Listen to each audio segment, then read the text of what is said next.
Hello दोस्तों, नमस्कार। SM के चैनल पर मैं आप सभी का बहुत बहुत स्वागत करता हूं। इस वीडियो में हम रेलवे से जुड़े 1.30 लाख करोड़ के प्रोजेक्ट के बारे में बात करने वाले हैं। तो दोस्तों, वीडियो को स्टार्ट कर लेते हैं। रेल सुरक्षा पर मोदी सरकार करेगी 1.30 लाख करोड़ खर्च, इन रेलवे कंपनियों की चमकेगी किस्मत। इस बजट का एक बड़ा हिस्सा कवच सिस्टम को लगाने में खर्च होगा। कवच एक ऐसी स्वदेशी तकनीक है जो दो ट्रेनों को आपस में टकराने से रोकती है। अगर लोको पायलट गलती से ब्रेक न लगाए तो सिस्टम अपने आप ब्रेक लगा देता है। अभी यह सिस्टम बहुत कम रूट पर लगा है, लेकिन अब सरकार इसे 15,000 किलोमीटर से ज्यादा रूट पर लगाने जा रही है। इस तकनीक को बनाने और लगाने का काम मुख्य रूप से HBL पावर और कनेक्ट माइक्रो सिस्टम जैसी कंपनियों के पास है। जैसे जैसे कवच का काम पूरे देश में बढ़ेगा, इन कंपनियों का बिजनेस मॉडल और मुनाफा दोनों तेजी से मजबूत होंगे। तो चलिए दोस्तों, सबसे पहले बात करते हैं HBL पावर सिस्टम की। लेकिन उससे पहले मैं आप सभी को क्लियर कट डिस्क्लेमर देना चाहता हूं कि मेरी तरफ से किसी भी शेयर को बाय एंड सेल करने की कोई रिकमेंडेशन नहीं है। आपको किसी भी कंपनी में शेयर बाय करना हो या सेल करना हो, इसका डिसीजन आप खुद से या अपने फाइनेंशियल एडवाइजर से ले सकते हो। अब कंपनी के शेयर होल्डिंग पैटर्न के बारे में बात कर लेते हैं।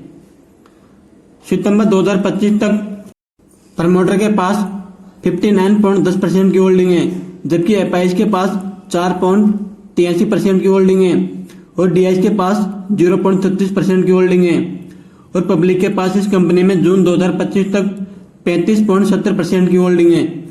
अब next company connect micro system के बारे में बात करते हैं। ये कंपनी भी कवच लगाने का काम करती है। कंपनी के शेयर होल्डिंग पैटर्न की बात करें तो प्रमोटर के पास सितंबर 2025 तक 28.97% माल है, जबकि FIs और DIs के पास इस कंपनी में ना के बराबर होल्डिंग है। इस कंपनी में सबसे ज्यादा होल्डिंग पब्लिक के पास है। दोस्तों, इस बजट में रेलवे के इंफ्रास्ट्रक्चर में काम करने वाली कंपनियों को भी ऑर्डर मिलने की पॉसिबिलिटी रहेगी, क्योंकि सुरक्षा सिर्फ सिग्नल से नहीं आती है बल्कि मजबूत पटरियों से भी आती है।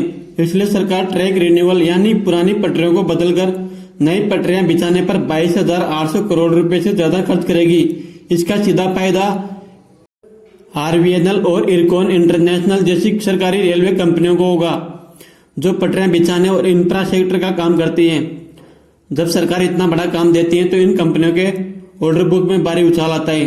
इसके अलावा पुलों की मरम्मत और सुरक्षा दीवारों का काम भी इन्हीं कंपनियों के जरिए पूरा किया जाएगा, जिससे इनकी कमाई आने वाले सालों में बढ़ने की उम्मीद है।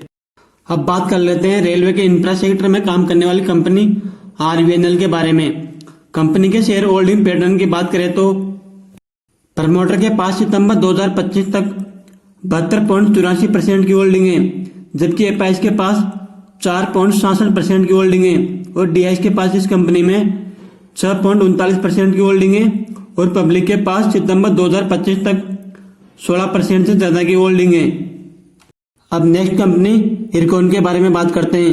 कंपनी के शेयर होल्डिंग पैटर्न की बात करें तो प्रमोटर के पास सितंबर 2025 तक 65.17% की होल्डिंग है, जबकि FIs के पास 4.61% की होल्डिंग है और DIs के पास 1.64% की होल्डिंग है, जबकि पब्लिक के पास इस कंपनी में सितंबर 2025 तक 28.29% की होल्डिंग है।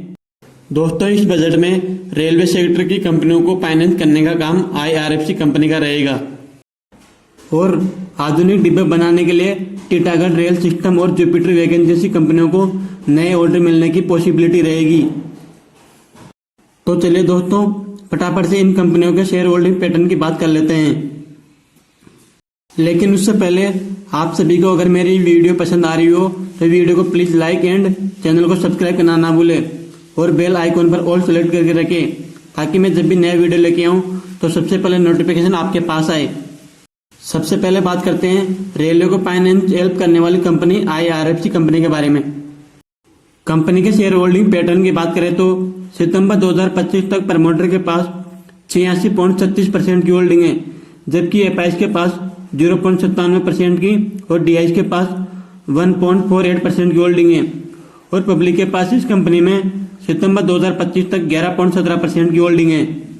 अब नेक्स्ट कंपनी रेलवे के लिए वैगन और नए डिब्बे बनाने वाली जुपिटर वैगन के बारे में बात कर लेते हैं। कंपनी के शेयर होल्डिंग पैटर्न की बात करें तो प्रमोटर के पास 68.09% की होल्डिंग है, जबकि एफआईएस के पास 4.42% की और डीआईएस के पास 1.03% की होल्डिंग है, जबकि पब्लिक के पास इस कंपनी में सितंबर 2025 तक 26.43% की होल्डिंग है। अब नेक्स्ट और लास्ट कंपनी टीटागढ़ के बारे में बात करते हैं। ये कंपनी भी रेलवे के लिए वैगन और डिब्बे बनाने का काम करती है। कंपनी के शेयर होल्डिंग पैटर्न की बात करें तो प्रमोटर के पास सितंबर 2025 तक 40.43% की होल्डिंग है, जबकि एफआईएस के पास सितंबर 25 तक 9.56% की होल्डिंग है और डीआईएस के पास 12.77% की होल्डिंग है, जबकि पब्लिक के पास इस कंपनी में सितंबर 2025 तक 37.19% की होल्डिंग है। तो ठीक है दोस्तों, मैंने इस प्रोजेक्ट से रिलेटेड कुछ रेलवे कंपनियों की लिस्ट आपके सामने रखी है। अगर आपको लगता है कि इस प्रोजेक्ट में इन कंपनियों को ऑर्डर मिलने की पॉसिबिलिटी रहेगी तो आप इन कंपनियों को स्टडी कर सकते हो